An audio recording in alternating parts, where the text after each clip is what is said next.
Hello there, it's Mr. Grapes here again with a continuation of my walkthrough of Robot Riot's Gods Remastered from 2018.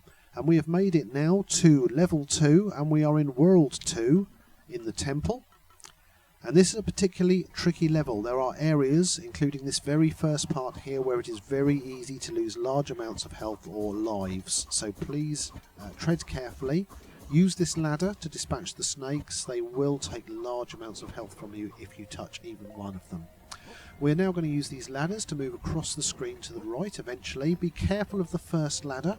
If you jump from it too high, if you're at the top of the ladder when you jump, you will hit the top of the screen and then fall the length of the ladder, which can kill you or at least take a large amount of energy from you. So do be careful that you're not right at the top when you try and jump either to the left or to the right.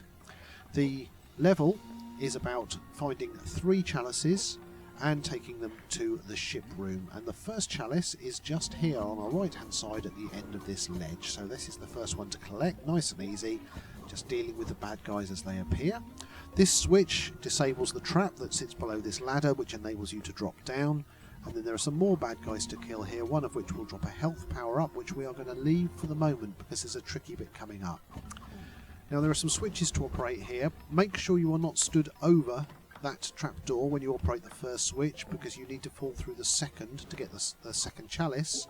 But the second trapdoor won't work until the first switch is operated, but if you fall through that first trapdoor you fall onto a trap and die. A little bit devious, no way of knowing that really first time round, but with repeated play you get to learn which the safe route through is. We're going to take a little detour here into this room and pick up a key, room key, and as the game likes to do, just as you think you've cleared an area and you are leaving, it throws another bad guy at you from behind, and this happens more and more through the game, so do be aware. Now we can take that health power up, dropping down again where we were, but this time jumping across the 2 trapdoors and moving across to our right. We've got a tricky little area coming up where you've got to drop down on a series of platforms which are all operated by switches. We're going to leave that health power up for the moment, and what you have to try and do is time your drops between the shots of the enemies in the walls. It's worth having your sound up here because you can't see them, but the sound gives you an idea of when they are firing. I do take a hit there. In fact, I take a couple of hits negotiating this section. It is very difficult to do it clean. It is possible, and as I say, having the sound up does help time your drops so you do miss those fireballs that they are spitting out. They also fire at different rates, which makes getting your timing right. This final one firing fastest of all, so you do need to be aware that they're not uniform and they each have their own timing pattern that you need to be aware of. Now we're going to work our way to the right where we find another really quite tricky bit. There are a couple of snake pots. It's worth killing them one at a time because if all the snakes get spat out on the floor at once, you can get backed into a corner and lose a lot of health. If you need to jump the snakes, that point where I was there just a moment ago is the place to do it because you've got the height to make the jump, and we're going to see that in just a moment. There we go. Get ourselves out of danger. Now we're going to work our way back up the level, up these ladders.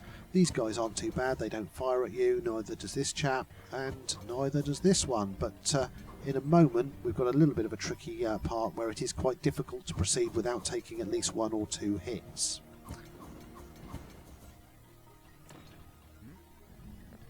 Here we go now, we need to jump across and kill this first guy, and at the same time the second one is going to be firing at us as well. So you just need to be a little bit careful there. I have taken a couple of hits. Now we move across and take the key, and then we're going to go back and get that health power up, but in truth we're probably going to lose as much energy as we gain because it does get a bit hectic on this ledge, but we have got the points for killing those enemies and collecting the relevant gems.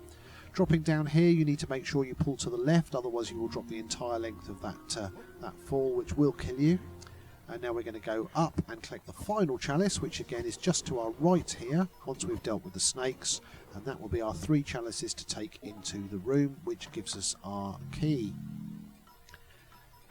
Now I do make a little bit of a mess of this. I'm a bit careless and I drop something on top of something else, and that makes picking the right thing up again a bit tricky, so you've got to actually move somewhere else and clear your inventory out so you can pick both up, which is what I have to do here.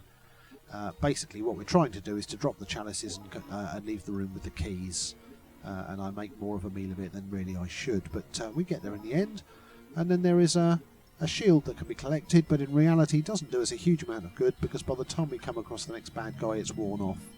By taking all 3 chalices to the room, we collect some extra treasure, and then there's a little gem there that teleports us across to the treasure room. You might recognise that area. That's the area we dropped through near the start, and that's where the treasure is located. So we collect our treasure, and now we're nearly finished. So not a particularly long level, but it is tricky. Jumping back across, going back round the way we came originally, and we're going to fall down through this section, pulling left and right to make sure we hit the platforms as we go down, otherwise we will fall down the middle and die. And then now we can move to the left, and then there's a couple more snake pots to negotiate. If you're lucky and most of the snakes go in the wrong direction, as I was there, they're not too bad. If most of them come towards you, it can be a bit of a pain to deal with them all. But in fact, on both of those pots I got quite lucky. So we did okay there. Once you have completed this little bit, that will be the end of this level. And at the start of the next, or at the end of this, I can't remember which, there is a shop, so you can replenish your energy. So although it is a tough level and you are likely to have lost some energy in completing it, you can replenish back to 100% before you start the next level. And that is it. I hope you enjoyed it. Please subscribe and like my video, and I will see you at the start of the next world.